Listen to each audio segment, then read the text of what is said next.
갈라디아스가 어떤 책이냐라고 딱 이야기를 했을 때 자유의 대헌장이라고 이렇게 이야기를 합니다. 그래서 갈라디아스를 읽어보면 자유에 대한 얘기가 참 많이 나옵니다. 그래서 그 중에 또 오늘 챕터 5장이 사실은 자유의 장이라고 말할 수 있습니다. 그죠? 믿음의 장, 그럼 뭐죠? 믿음의 장, 히브리서 11장. 예. 그 다음에 성령장, 사랑장, 고린도전서 13장. 부활장, 고린도전서 15장.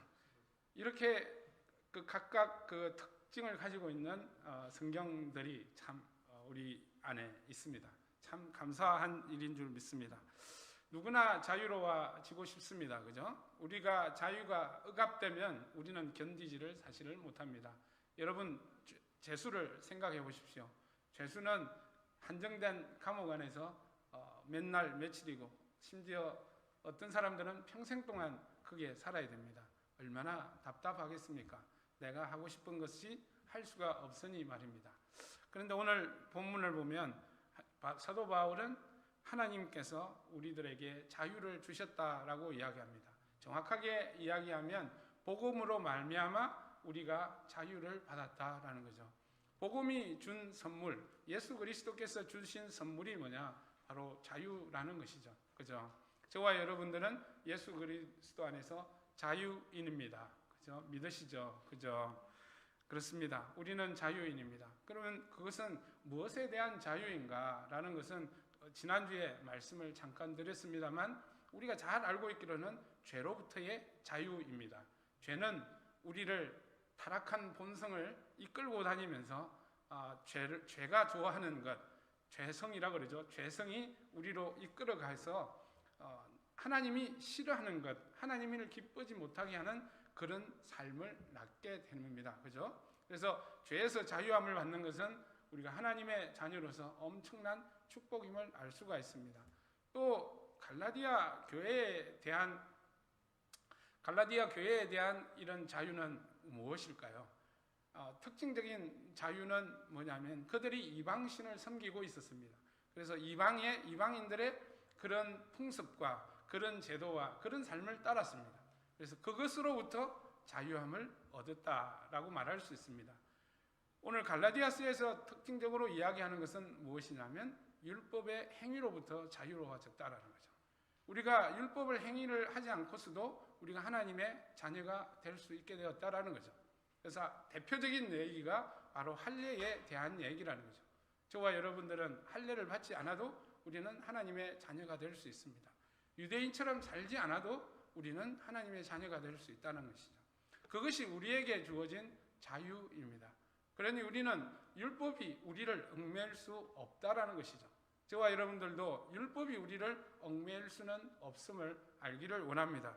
그것이 바로 우리가 받은 자유입니다. 그런데 이 자유는 그런 자유를 우리는 얻었습니다. 그것 무엇에 대한 죄에 대한 자유, 율법의 행위에 대한 자유를 우리는 얻었습니다. 그런데 범인 죄수들이 감옥에 갇혀 있다가 감옥을 나와요. 그러면 어떻게 된 상태죠? 자유로운 상태입니다. 그러면 그는 어떻게 살아야 될까요? 그 문제가 생기는 거죠. 그는 자유의 몸이 되었는데 그 자유의 몸을 어떻게 살아야 될 것인가가 숙제가 되는 거예요. 그래서 근데 대부분은 아니지만 많은 사람들이 범죄자들이 다시 자유의 몸이 됐을 때 다시 범죄를 하는 확률이 꽤 높다고 합니다. 그것은 사회가 받아주지 못하는 그런 이유도 있지만 자기 자신이 그 자유를 어떻게 누려야 될지 어떻게 사용해야 될지 모르기 때문에 그런 일이 발생하는 경우가 참 많습니다. 노예가 해방됐어요. 근데 노예가 해방됐는데 그 자유를 어떻게 누려야 될지 몰라서 다시 노예의 자리로 가는 그런 일들도 생겼습니다. 그죠? 그래서 우리는 자유를 얻었습니다. 그죠? 그러면 그 자유를 어떻게 사용할까? 무엇을 위해서 사용할까? 그것이 굉장히 중요한 일입니다. 오늘 사실 본문을 보면 여러분 5장에 들어가면서 13절을 보면 사도 바울은 뭐를 이야기하냐면 여러분은 그 자유를 육체의 욕망을 만족시키는 구실로 삼지 말고 사랑으로 서로 섬기라고 이렇게 이야기를 합니다.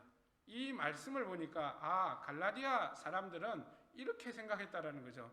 내가 율법으로 자유함을 얻었으니까 이 자유함을 내가 내 마음대로, 내가 육체가 원하는 대로 사용해도 되는구나 라고 생각을 한 것입니다. 그죠? 그렇게 생각을 했으니까 자기 육신이 원하는, 육체가 원하는, 내가 죄된 타락한 본성이 원하는 대로 그대로 살았다라는 거죠. 괜찮다는 거죠. 그런 인식을 갖고 살아가게 된 거죠. 그것을 우리는 무도덕주의라고 이야기합니다. 율법을 폐기해도 된다는 율법 폐기주의에 빠진 그룹이 갈라디아 교회에 하나가 생기게 된 거죠. 그런데 여전히 있는 그룹이 어떤 그룹이 있냐면 그래 우리는 율법을 지켜야 된다. 율법으로 우리는 의롭게 될 수가 있다.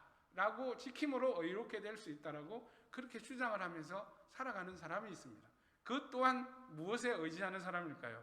육체에 의지하는 사람입니다. 내 힘으로, 내 육체로 의로움에 도달하려고 하는 사람이죠.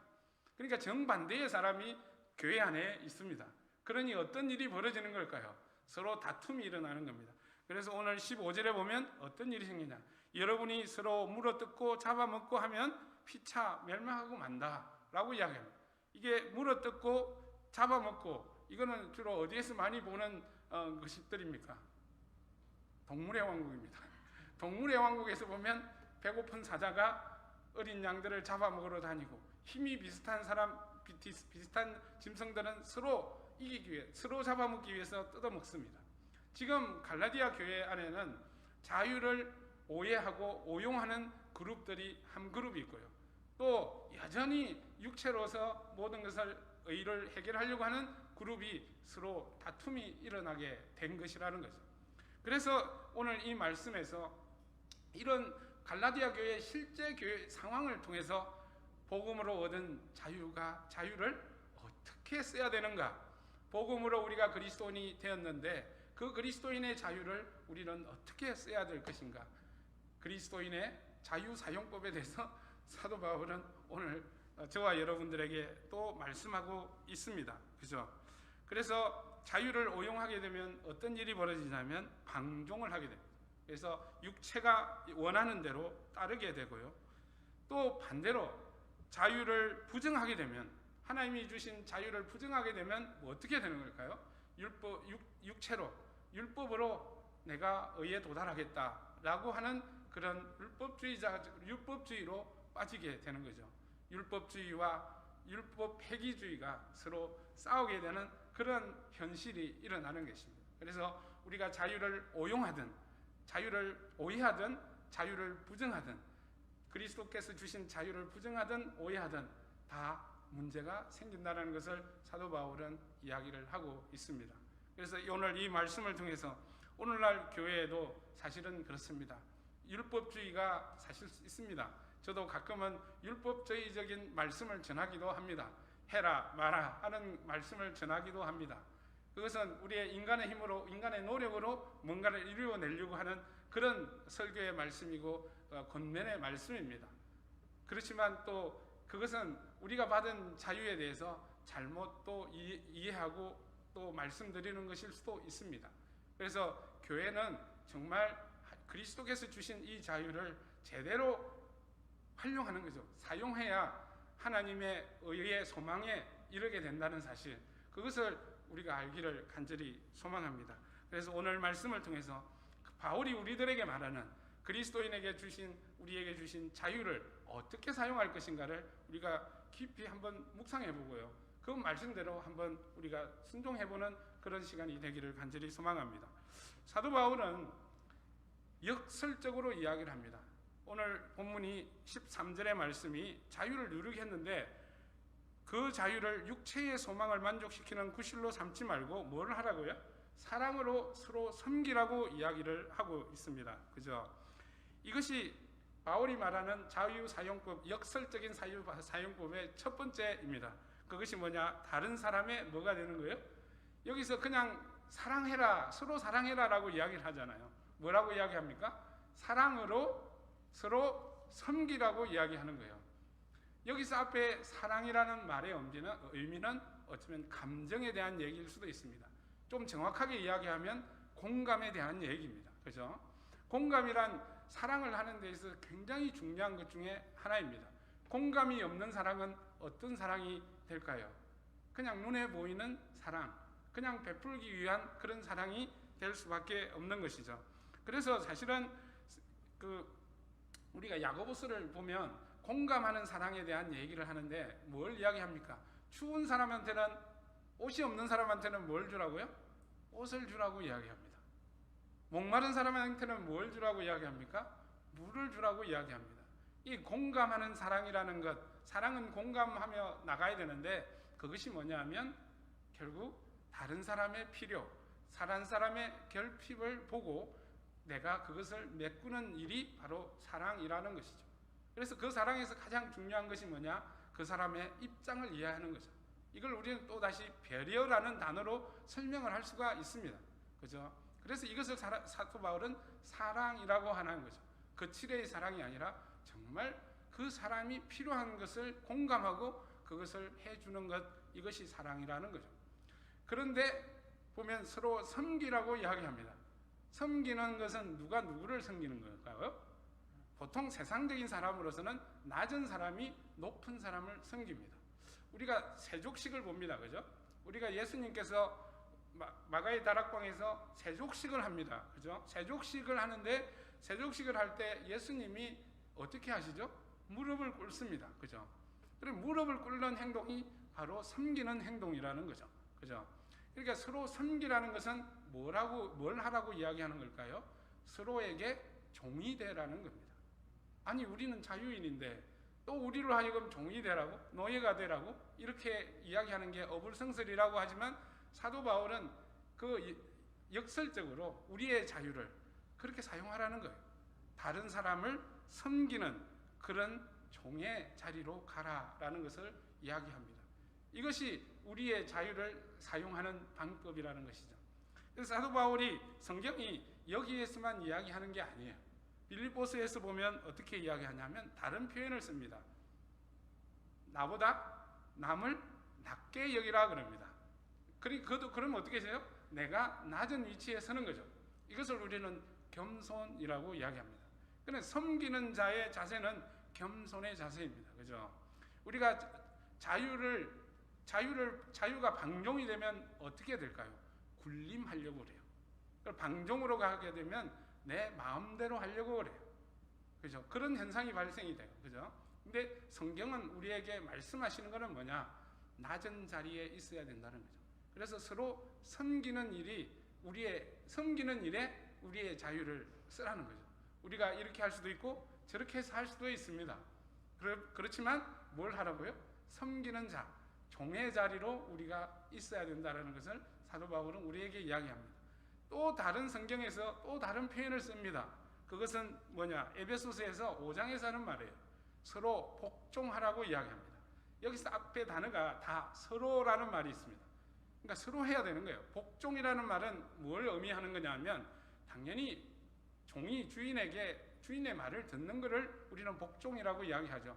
그런데 여기서 사용된 복종이라는 뜻은 지난번에도 한번 말씀을 드렸지만 내가 스스로 낮은 자리에 서는 것을 이야기합니다. 부부가 서로 복종하라고 이야기합니다. 그것은 뭐냐면 부부가 스스로 낮은 자리로 가는 것을 이야기하는 거죠. 이게 겸손이고 복종이고 이게 섬기는 자의 자세라는 것이죠. 저와 여러분들은 자유인입니다. 그죠?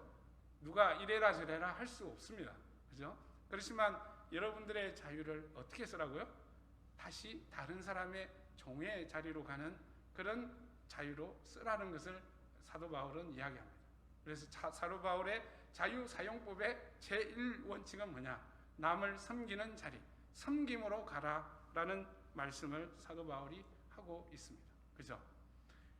근데 두 번째 이제 또 역설적인 또 자유 사용법이 있어요. 그것은 연결되는 말씀입니다. 14절에 보면 모든 율법은 내 이웃을 내 몸과 같이 사랑하여라 하신 한마디 말씀 속에 다 들어 있습니다 라고 이야기합니다. 우리 너무나 잘 아는 말씀이죠. 예수님께서 율법상 성경 교사이죠. 의 질문을 받습니다. 율법이 뭡니까? 좀 정리 좀 해주세요 라고 이야기를 했더니 뭐라고 이야기하십니까? 예수님께서는 율법을 딱 두 개로 이야기합니다. 하나는 뭐죠? 하나님 사랑입니다. 두 번째는 뭐죠? 이웃 사랑입니다. 그래서 한마디로 이야기하면 사랑이에요. 그러니까 온 율법을 온 율법을 지킨다 그러면 뭘 하면 돼요? 하나님을 사랑하고 이웃을 사랑하면 되는 거예요. 거기에 막 갖가지 계명들이 막 달려 있는데 그것이 다 뭘 향하느냐? 하나님을 사랑하고 이웃을 사랑하는 거라는 거죠. 근데 요한 1서를 보면 어떻게 이야기를 하냐면 하나님을 사랑한다고 하면서 형제 자매들을 미워하면 어떤 사람이라고 이야기합니까? 거짓말 하는 사람이라고 이야기를 합니다. 그러니 결국 요한이 이야기하고자 하는 요점은 뭡니까? 하나님의 사랑을 나타나는 곳이 어디냐? 우리 형제 사랑이고 이웃 사랑이라는 것을 우리는 알 수 있습니다. 여러분, 하나님을 사랑하는 것을 어떻게 할 수 있죠? 여러분, 하나님 사랑하시죠? 그럼 하나님을 사랑하는데 어떻게 사랑하세요? 첫 번째, 예배죠. 그죠? 예배를 드립니다. 그죠? 기도를 하고요. 말씀을 보고 이런 것들이 하나님을 사랑하는 하나의 방법입니다. 근데 구체적으로 하나님을 사랑하는 방법은 뭘까요? 바로 내가 받은 사랑을 그대로 흘려보내는 것, 나누는 겁니다. 그러니까 하나님을 사랑하는 것은 사랑하는 자는 사랑하는 자가 원하는 것을 하는 거예요. 그죠? 그래서 우리는 사랑을 받았고 사랑을 하려면 사랑하는 사람이 원하는 것을, 사랑하는 대상이 원하는 것을 하는 것이죠. 그죠? 우리가 이런 얘기는 잘 안 해도 되지만 우리가 연애를 해보면 남녀가 이렇게 연애를 할 때 어떻게 합니까? 남자가 지가 좋아하는 것만 다 막 레스토랑 데려가고 그렇게 합니까? 예, 그런 사람은 사귀면 좀 곤란해집니다. 그죠? 상대방이 원하는 것, 상대방이 좋아하는 것들을 우리가 생각하고 고민하며 뭘 좋아할까, 어떤 선물을 좋아할까 그렇게 하면서 이렇게 한다는 거죠. 그래서 결국 하나님의 사랑은 하나님이 좋아하시는 것이 무엇이지? 라고 생각하면서 우리가 행동하는 거죠. 그것이 예배로, 기도로, 우리 영적인 생활로 나타나고요. 또 구체적으로 우리 삶에 나타나는 것은 하나님의 우리 원하는 우리 형제 사랑, 이웃 사랑으로 나타난다는 거죠. 그것을 이야기하면서 사도 바울이 딱 그래서 이야기하는 게 뭐냐? 온 율법이 딱 하나를 가리키는데 뭐냐? 내 이웃을 내 몸과 같이 사랑하라라는 것입니다. 그렇죠? 이 말을 우리가 어떤 의미로 사도 바울은 이야기했는지 한번 생각해 보세요. 우리는 어떤 사람들은 내가 율법에 자유가 있으니 내가 율법 안 지켜도 된다 라고 이야기를 합니다. 그러나 사도 바울은 뭐라고 이야기합니까? 율법에서 이야기하는 것이 바로 뭐냐? 이웃 형제 자매들을 사랑하는 것이라고 이야기를 하는 것이죠. 네가 다른 사람의 종이 되어 섬기는 것이 무엇을 하는 것이냐? 율법을 이루는 것이다 라고 이야기하는 거죠. 좀 더 나가서 이야기하면 하나님이 원하시는 그것을 이루는 것이라고 이야기를 하는 것입니다. 그죠? 우리가 하나님이 원하시고 기뻐하시는 일을 이루면, 해나가면 하나님은 우리를 향해서 뭐라고 그러죠? 칭찬하시고 기뻐하십니다. 그죠? 그것이 바로 하나님이 우리를 향해서 의롭다라고 하는 말의 또 다른 말의 의미가 바로 그런 데 있는 것이죠. 그죠? 그래서 두 번째로 이야기하는 이 사도 바울의 역설적인 자유사용법은 결국 연결이 된 것이지만 율법을 이루는 것이다라는 것이죠. 이루는데 여러분의 자유를 사용하라라는 것이죠. 율법주의자들은 어떤 거죠? 율법을 내가 노력을 엄청나게 해가지고 율법이 말하는 그 의에 도달하는 것이지만 우리는 뭘 이야기하는 건가요? 사도 바울은 우리에게 주어진 자유를 통해서 스스로 낮은 자의 위치로 들어가서 그들을 섬기면 그것이 바로 율법을 이루는 것이다.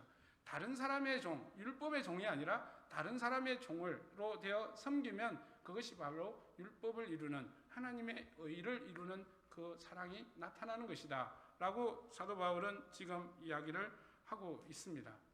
여러분, 그래서 예수님도 마가의 다락방에서 14장, 15장, 16장을 이렇게 읽어보면 15장에서 예수님이 새 계명을 주신다라고 이야기합니다. 근데 새 계명을 주신다고 이야기했을 때 뭘 이야기하느냐? 너희가 서로 사랑해라 라고 이야기합니다. 이로써 너희가 내 제자인 줄 알리라 라고 이야기한 거죠. 그래서 초대교회의 기본적인 기독교의 그런 모토는 뭐냐? 서로 사랑하라 라는 거예요. 그죠?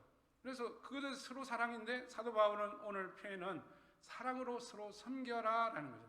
서로 공감하며 서로 이해하며 서로 배려하는 마음으로 다른 사람의 종의 자리로 가라 라는 것을 말하고 있습니다. 그것이 바로 섬기는 자의 자세이고 자유를 사용하는 방법이다 라는 거죠. 자유인이지만 너희가 종의 자리로 가라 라는 것을 이야기하는 것입니다. 여러분, 이것은 예수님께서 이미 우리들에게 말씀해 주신 내용이에요.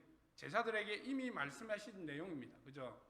예수님이 제자들에게 뭘 이야기합니까? 내가 섬기러 온 줄 아느냐? 섬김을 받으러 온 줄 아느냐? 나는 섬기려 왔다라고 예수님께서는 말씀을 하시는 것을 우리는 저와 여러분들을 아십니다. 그래서 빌립보서 2장 1절에서 10절을 읽어보면 예수님께서 우리로 섬기러 오신 것, 우리의 종의 자리로 오신 것을 이야기하는데 그는 하나님과 같지만 하나님과 동등됨을 취하지 않고 어떤 형체로 왔다고요? 종의 형체로 왔다라는 거죠. 그래서 끝까지 십자가를 순종하셨다라고 이야기를 합니다. 그것을 이야기하는 이유가 뭐냐? 너희들도 종의 자리에서 섬기는 자로 사는 것이 마땅하다라는 것을 말해주는 그런 말씀임을 우리가 압니다. 그래서 우리의 자유를 정말 섬기는 자로 종의 자세로 들어가는 그것이 바로 자유사용법의 가장 중요한 것, 핵심적인 것임을 저와 여러분들이 깨닫기를 간절히 소망합니다. 내가 이런 것 저런 것 막 아무거나 할 수 있습니다.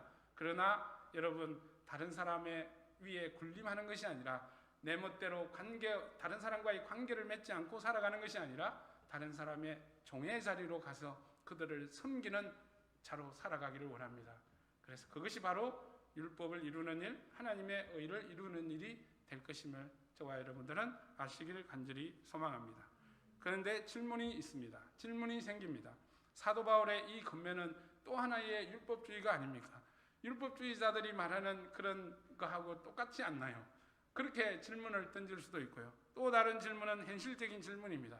우리가 어떻게 그 사랑을 할 수가 있겠습니까? 우리가 어떻게 남의 종의 자리에 갈 수 있겠습니까? 우리 힘으로는 할 수 없다라는 것이죠. 그래서 사도 바울이 이제 두 번째로 이야기하는 것이 있습니다. 그러면 우리의 자유를 어디로 쓸 것이냐라는 이야기를 합니다. 오늘 5장 16절에서 26절까지의 말씀에 여러분의 눈에 탁 뜨이는 것, 여러분이 이 구절을 읽으면 뭐가 가장 떠오르십니까? 눈에 막 들어옵니까? 우리가 알대로 성령의 열매가 눈에 팍 들어옵니다. 그죠? 성령의 열매가 들어옵니다. 그런데 오늘 본문을 쭉 읽어 따라가 보면 무엇이 있냐 하면 성령의 인도하심을 받아라는 말이 3번이나 나옵니다. 제가 보면 16절에 보면 성령께서 인도하여 주시는 대로 살아가십시오. 18절에 보면 성령의 인도하심을 따라 살아가면 율법 아래 있는 것이 아닙니다. 그리고 25절에 보면 성령이 인도해 주심을 따라 살아갑시다 라고 이렇게 권면을 하는 것입니다. 그죠? 그래서 사실은 거짓 교사와 바울이 전하는 그리스도의 복음과의 차이점이 뭘까? 둘 다 지난주에도 말씀드렸던 최종 목표는 뭐예요? 의에 이르는 거예요. 우리가 이거 부정하면 안 돼요.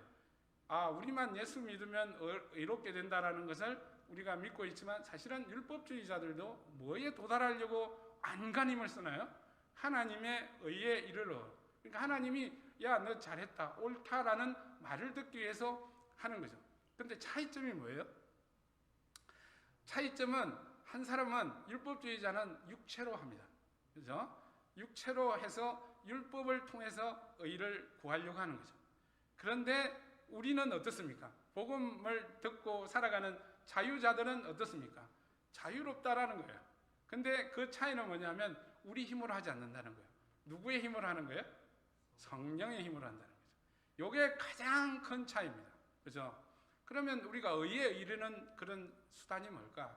어떤 도구가 뭘까? 이게 수단, 도구라는 말을 성령 하나님한테 쓴다는 게 불경스럽지만 우리가 의에 도달하기 위해서 우리가 해야 될, 그냥 믿음으로 끝나는 것일까? 믿으면 끝나는 것일까? 아무것도 안 해도 되는 것일까? 사도 바울은 그렇게 이야기하지 않아요. 율법을 버려도 좋다라고 이야기를 하지 않습니다. 뭘 이야기합니까? 성령의 인도하심을 받아라고 이야기합니다.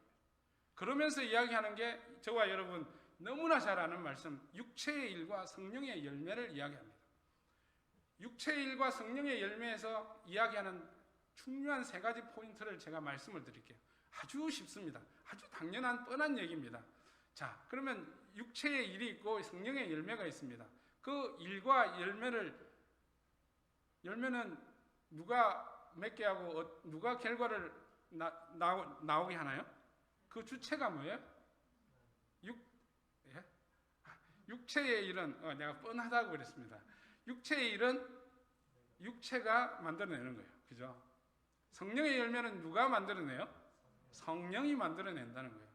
우리는 성령의 열매를 내가 만들어낸다고 생각을 하는데 그렇게 하면 참 곤란해져요. 또 다른 율법주의가 돼버리는 거예요. 그죠? 그렇게 되는 거예요. 그러면 두 번째 질문을 할게요. 그러면 우리가 무엇을 따라야 될까요? 육체를 따라야 될까요? 성령을 따라야 될까요?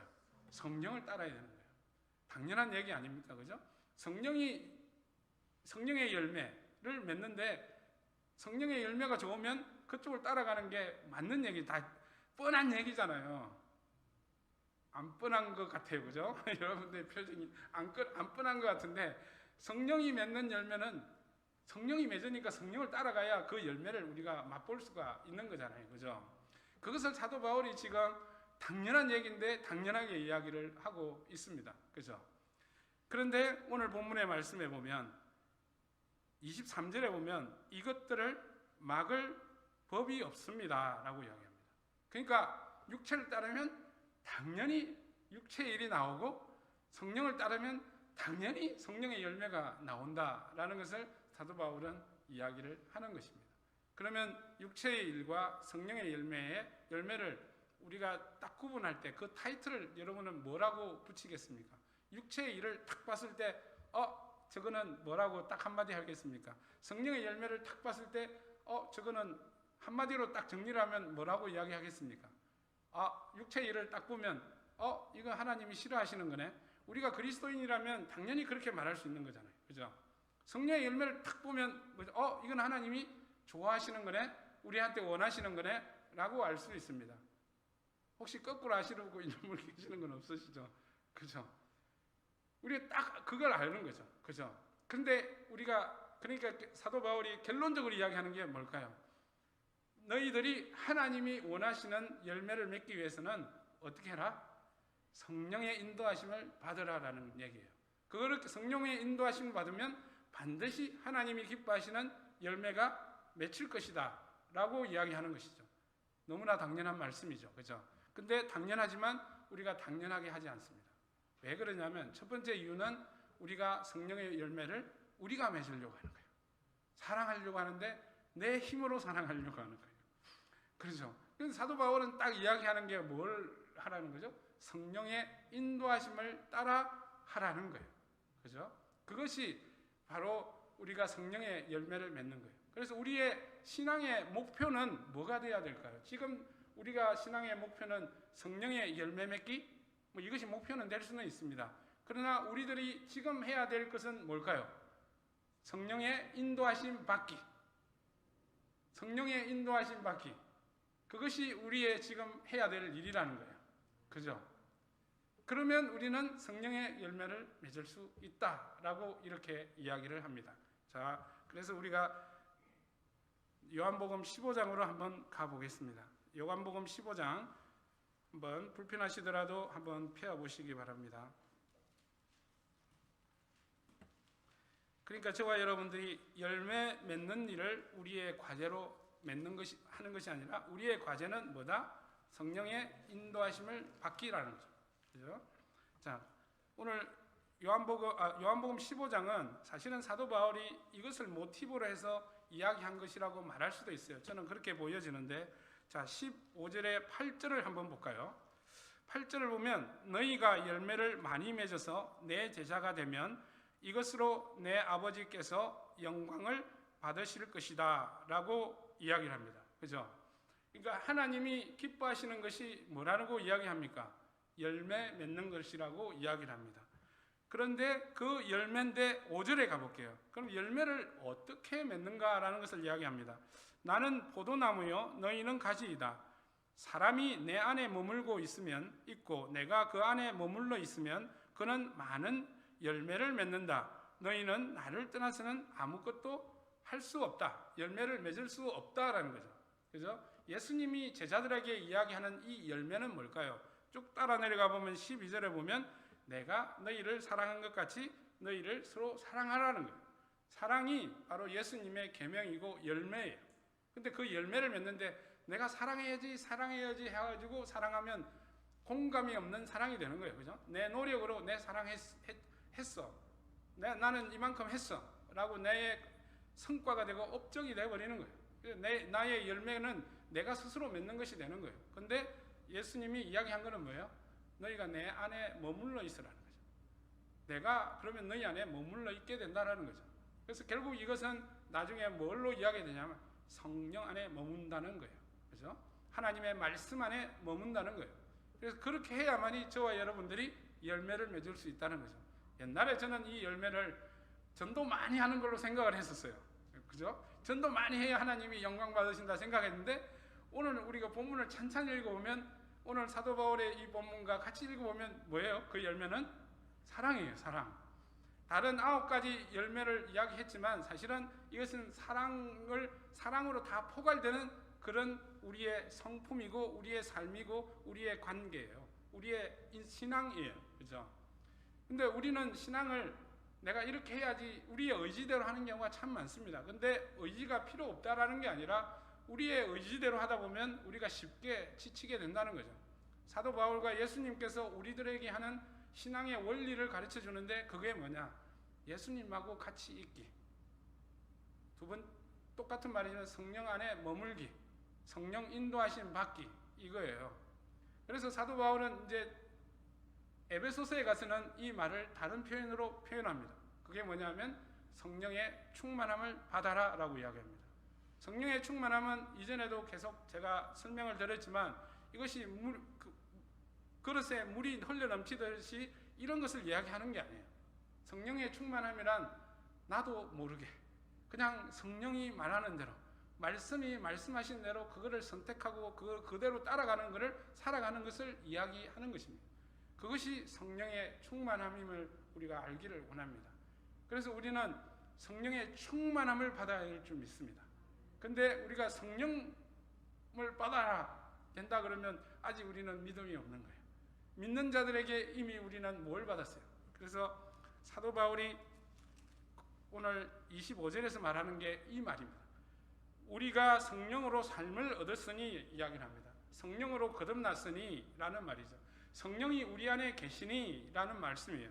그래서 우리는 그 성령의 인도하심을 따라 살면 됩니다 라는 거죠. 그래서 사도 바울이 너희가 할 수 없는 것이 아니라 너희는 할 수가 있다. 그런데 할 수 있는데 어떻게 하면 할 수 있을까? 바로 성령의 인도하심 받기, 성령의 순종하기 이것만 있으면 된다는 것이죠. 이것을 다른 표현으로 또 표현하냐면 뭘까요?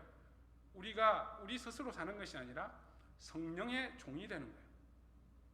성령의 종이라는 표현은 사실은 없습니다만 우리가 누구를 따라간다는 말은 누구의 종이라는 말의 의미, 순종이라는 말의 의미, 복종이라는 말의 의미입니다. 그죠? 어린아이가 있습니다. 장터에 갔습니다. 뭐 여기 있는 분들은 여기서 태어나신 분들은 장터가 뭔지 잘 모르겠지만 장터에 가면 애들을 잃어버리기가 참 많습니다. 잃어버릴 수가 그렇습니다. 그죠? 그러니까 애들은 뭘 좋아해요? 이 뭐 마술하고 뭐 이렇게 뭐 그런 거 있잖아요. 차력술을 뭐 하고 이런 것들을 능력으로 좋아해요. 그러다 보면 쉽게 이렇게 길을 잃어버립니다. 집으로 가는 길을 가기 위해서는 누구의 손을 잡으면 됩니까? 엄마의 손을 잡으면 되는 거예요. 그죠? 그런 원리하고 똑같은 거예요. 사도 바울이 우리에게 이야기하는 것, 우리의 자유를 어떻게 누려야 되냐?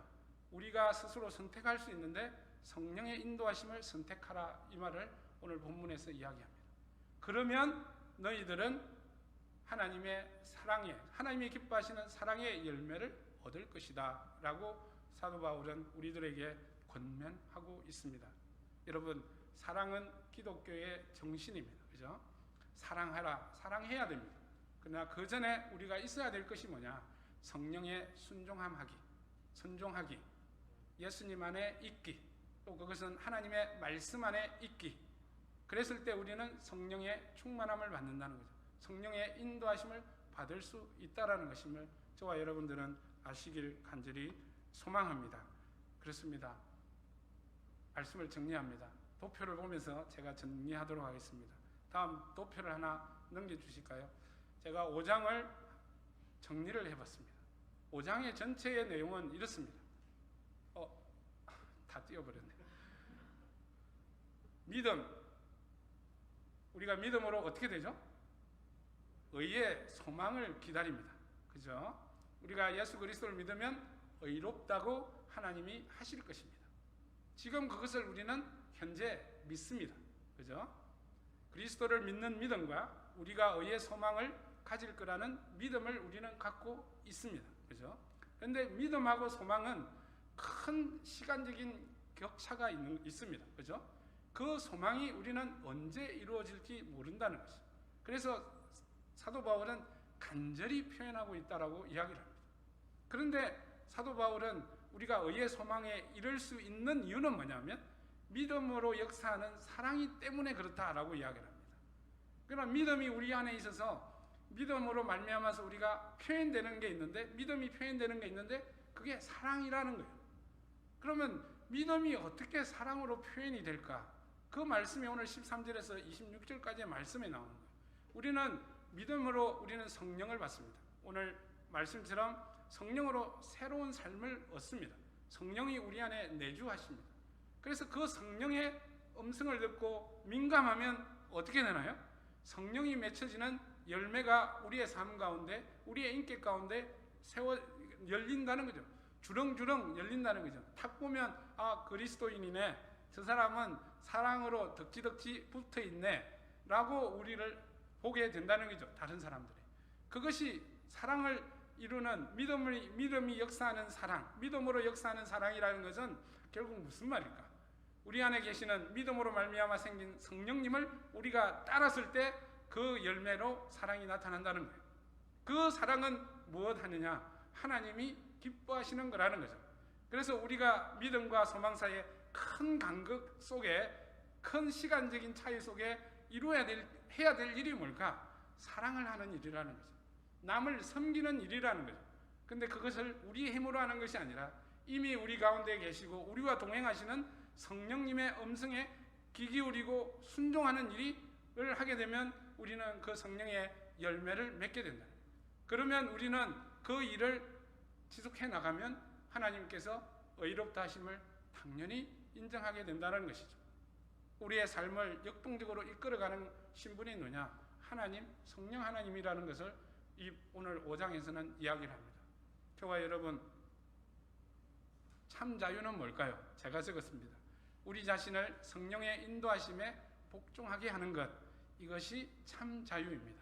저와 여러분들이 예수 그리스도로 말미암아 받은 이 자유를 정말 성령의 인도하심에 복종하는 그런 데 사용되는 그런 귀한 일이 있기를 간절히 소망합니다.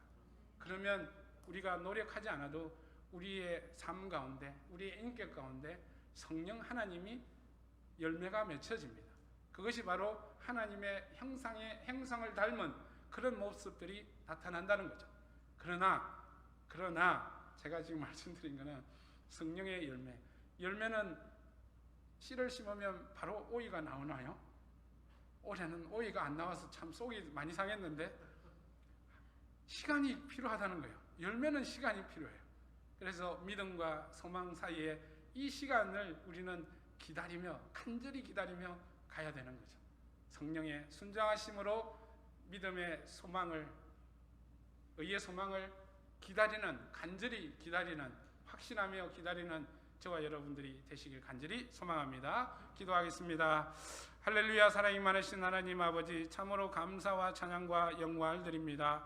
하나님께서 예수 그리스도에서 우리를 믿음으로 인도하시고 우리로 하여금 아버지 하나님 자유를 허락하여 주셨습니다. 또한 아버지 우리에게 또 허락하신 것이 또 성령님이 함께 동행하십니다. 하나님 아버지, 우리가 평생을 살아갈 때 하나님 성령의 인도하심을 우리의 자유를 사용하게 하여 주시기를 원합니다. 다른 무엇보다도 성령의 인도하심에 복종하며 순종하는 우리의 삶이 되기를 간절히 소망합니다. 그리하여 아버지 하나님, 성령이 인도하시고 속삭이고 탄식하고 근심하는 소리를 우리가 민감하게 듣게 하시고 그 말씀에 우리가 아멘으로 응답하며 순종하는 그런 우리의 신앙의 삶이 되기를 간절히 소망합니다. 간절히 기도하며 예수님 이름으로 기도합니다. 아멘.